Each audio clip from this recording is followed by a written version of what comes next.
राधे राधे। मैं हूँ नीलू चौधरी। ग्रहों की माया में आपका स्वागत है।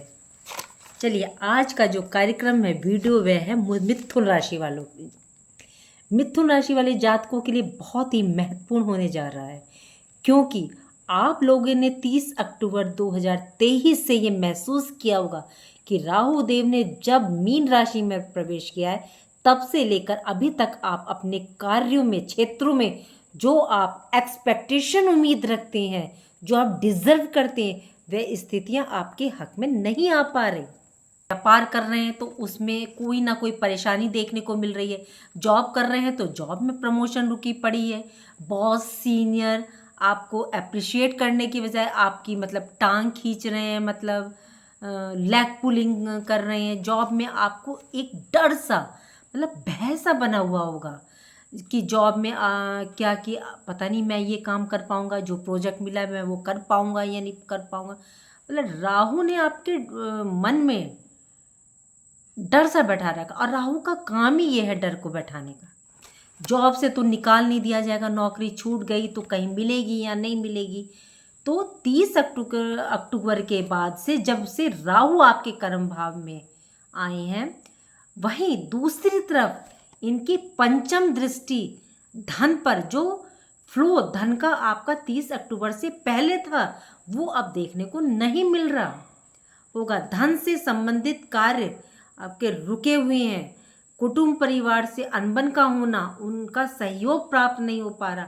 वाणी में आपकी थोड़ी कटुता देखने को मिल रही होगी, जिससे आपके बनते बनते कार्य बिगड़ रहे होंगे। मिथुन राशि के जातकों का स्वामी क्या है? बुध। तो इनकी वाणी में मिठास, दूसरों को जीतने की ताकत रखते हैं ये। और इस टाइम में हो क्या रहा होगा? ये हो रहा होगा कि आप इस टाइम सामने वाले को कहना तो कुछ चाह रहे हैं, लेकिन वो समझ कुछ पा रहा है। सप्तम दृष्टि राहु की आपके सुख सुविधाओं, भौतिक सुखों को प्रभावित कर रही है, या आपका उनको सुख नहीं प्राप्त हो पा रहा है। समाज से, रिलेटिव्स से जो सपोर्ट आपको मिलना चाहिए, उनमें कमी देखने को मिल रही है। पैतृक संपत्ति, पेरेंटल प्रॉपर्टी से रिलेटेड विवाद देखने को मिल रहे हैं, या आप प्रॉपर्टी खरीदना बेचना चाह रहे हैं तो उसमें भी प्रॉब्लम आ रही है। कोई ना कोई परेशानी देखनी पड़ रही है। कर्ज और लोन की स्थिति 30 अक्टूबर के बाद से बढ़ गई है। स्वास्थ्य खराब हो रहा है, बार बार हॉस्पिटल के चक्कर काट रहे हैं, और कई बार तो ऐसा हो रहा है कि डॉक्टर ये चेकअप, वो टेस्ट लिख रहा, लेकिन कुछ नहीं रहा होगा, बस चक्कर ही काटने पड़ रहे हैं। तो कमेंट बॉक्स में आप लिखकर बताइएगा कि आपके साथ ऐसा हो रहा है। लेकिन अब राहु देव बेहतरीन शुभ फल देने के लिए बाध्य हो रहे हैं। क्यों? क्योंकि राहु देव अब शनि के नक्षत्र में प्रवेश हुआ है उनका। तो शनि के उत्तरा भाद्रपद नक्षत्र में पूरे 8 महीने के लिए 15 मार्च 2025 तक राहु रहेंगे शनि के नक्षत्र में। राहु और केतु क्या है कि छाया ग्रह हैं, और ये शनि के दोनों दाएं और बाएं हाथ बोले जाते हैं, यानी कि इनके एजेंट हैं। राहु बाध्य हो जाएंगे आपको शुभ फल देने के लिए। अब आपको पॉजिटिव, सकारात्मक दृष्टिकोण देंगे, नेगेटिवता को हटाकर आप में पॉजिटिव दिशा देंगे। क्या क्या लाभ आपको देखने को मिलेंगे? सबसे पहले आपको कार्य क्षेत्र, कर्म क्षेत्र में जो स्ट्रेस बना हुआ था, आप बिजनेस कर रहे थे, उसमें बार बार आपको अप एंड डाउन की स्थिति देखने को मिल रही थी, या आपकी डील जो कर रहे हैं उसमें बार बार आपको ऐसा लगता होगा कि अब हो जाएगी, लेकिन वो नहीं हो पा रही है, अटक जाती है, आपको ऑर्डर नहीं मिल रहा था। जॉब में, शॉप में, कंपनी में आपको रिजल्ट देखने को नहीं मिल रहा था, तो अब मिलेगा। जॉब में जो स्ट्रेस आपके बना हुआ था, सीनियर्स से, अपने बॉस से, या आपके कलीग से जो आपकी टांग खींच रहे थे, लेग पुलिंग कर रहे थे, तो आपको अब धन का फ्लो आपका सही नहीं हो रहा था। धन के चलते आपके बनते कार्यों में रुकावट आ रही थी, तो अब धीरे धीरे आपके पक्ष में आता आप देख पाओगे। कुटुंब परिवार में मान सम्मान, यश, प्रतिष्ठा आपको नहीं देखने को मिल रही है। तो 30 अक्टूबर 2024 के बाद से जो लोग आपको इग्नोर कर रहे थे, अब आपके चारों ओर घूमते हुए नज़र दिखाई देंगे, आपको घूमते हुए दिखाई देंगे। आपकी वाणी, आपकी पर्सनैलिटी, व्यक्तित्व फिर से कायम होने जा रहा है, जो कि मिथुन राशि वाले जातकों का सबसे बड़ा पावरफुल पार्ट योग है। ये प्लस पॉइंट है इनका।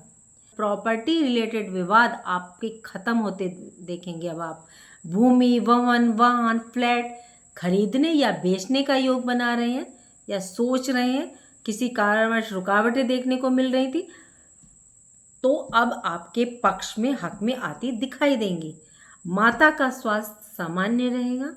माता से जो आपकी अंडरस्टैंडिंग रिलेटेड कोई इशू मिल रहा था, देखने में तू मैं चल रही थी, तो अब समाप्त होंगे। और ये सब करवाता कौन है? राहु करवाते हैं। और राहु ही अब शनि के नक्षत्र में जा रहे हैं, तो अब तो ठीक करेंगे ये काम को। नवम दृष्टि से देखें तो आपको स्वास्थ्य संबंधी कोई दिक्कत चल रही थी, तो अब मतलब कि समाप्त होगी।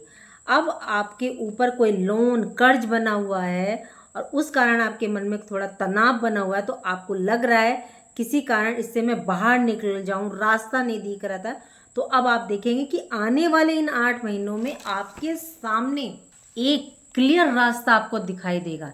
सीनियर से, बॉस से, कलीग से स्थिति सुधरेंगी। कोर्ट कचहरी के मामले चल रहे थे, तो उससे संबंधी कोई भी मुकदमा चल रहा था, तो राहु देव उससे भी छुटकारा दिलवाते दिख रहे हैं। सफलता के योग प्राप्त होंगे। पिछले कुछ समय से आप अपनी तरफ से जितने एफर्ट्स, मेहनत काम में डाल रहे थे, फिर भी आपको रिजल्ट नहीं आ पा रहे थे, तो अब इस समय का सदुपयोग कीजिएगा। अब सफलता के द्वार आपको खुलते दिखाई देंगे। तो एक बात का आपको ध्यान रखना होगा, भले ही राहु को कलयुग का राजा कहा जाता है और ये सब कुछ देते भी हैं, लेकिन ये छलिया भी हैं। और जब भी ये कर्म भाव में बैठते हैं, तो आपको अपना कोई भी कार्य शॉर्ट टर्म रास्ते में का नहीं अपनाना है, शॉर्ट टर्म रास्ता नहीं अपनाना है। आप लॉन्ग टर्म के रास्ते पर चलकर सफलता को पा सकते हैं। रातों रात, जैसे शॉर्ट टर्म क्या होता है कि रातों रात अमीर बन जाने का सपना देखना, कि सोचें कि ये लॉटरी ले लें या इसमें पैसा डाल दें, ऐसा बिल्कुल नहीं करना है। आपको ये बात का ध्यान रखना है। शनिदेव आपके लिए भाग्य की स्थिति का योग दर्शा रहे हैं और ये न्यायप्रिय, न्यायाधीश, कर्म के फलदाता हैं। आप अपने फोकस पर कायम रहेंगे तो शनिदेव आपको सफलता, लाभ बना कर देते हैं, मतलब स्वयं बना कर देंगे और उसके रास्ते आपके लिए खोल देंगे। राहु देव उत्तराभाद्र नक्षत्र में गए हैं, तो ये सर्प योग की अवस्था में गए हैं। इस स्थिति में आपको कुछ छोटे छोटे उपाय करने हैं, 2-3। आपको क्या करना है? एक तो राहु के मंत्र का जाप करना है, ओम रांग राहवे नमः। ये आपको संध्या के समय सूर्यास्त के बाद करना है। आपने थोड़ा सा गुड़ रखिएगा और जल रखिएगा। गुड़ तो आप जब एक माला कर लें ओम रांग राहवे नमः की, तो उसके बाद गुड़ कुत्ते को डाल दें और जल किसी पौधे में डाल दें। दूसरा आपको क्या करना है कि भगवान शिव की आराधना करनी है, उनका अभिषेक करें। 8 महीने आपके लिए बेहद सुंदर फल देंगे ये। और वैसे भी सावन आ रहा है, सावन में जल चढ़ाने की महत्ता वैसे भी है। यदि आपके घर में शिवजी पारद का शिवलिंग है, स्फटिक का शिवलिंग है, नर्मदेश्वर का शिवलिंग है, तो आप घर पे रख करके भी उसकी पूजा पाठ, अभिषेक चला सकते हैं। कच्ची लस्सी, गुड़, शहद डाल के कर सकते हैं। लेकिन यदि नहीं है तो आप क्या करें, 8 महीने के लिए तो कम से कम 8 महीने के लिए तो आप मंदिर जाएं। रोज़ाना नहीं जा सकते, सोमवार से सोमवार जाएं, लेकिन जाएं, शिवलिंग का अभिषेक करें आप। ये 8 महीने अर्थात 15 मार्च 2025 जो कार्य में रुकावट आ रही थी, राहु कर रहे थे आपके काम में और जीवन में, तो उससे आपको निजात मिलती हुई दिखाई देगी। आपकी कुंडली में, यदि ये बात का ध्यान रखिएगा और देखिएगा भी अपनी कुंडली, यदि आपकी कुंडली में राहु 6, 8, 12 में ना हो और कुंडली में भी नीच ना हो, तो यदि इन स्थिति में आपका राहु नहीं है, 6, 8, 12 में नहीं है आपका राहु, तो एक बेहतरीन समय आपके लिए बनने जा रहा। राहु देव ने जो आपको ग्रसित कर रखा था, वो अब आपके 8 महीने के लिए आपको मुक्त कर देंगे। और कहते हैं ना, जी ले अपनी ज़िंदगी, तो आप जी लीजिए होगा अपनी ज़िंदगी। उम्मीद करती हूँ कि वीडियो आपको पसंद आई होगी। वीडियो पसंद आई होगी तो लाइक करें, कमेंट बॉक्स में कमेंट करें कि किस किस के साथ ये स्थिति हो रही है, और चैनल ग्रहों की माया को सब्सक्राइब कीजिए। राधे राधे, जय माँ बाबा।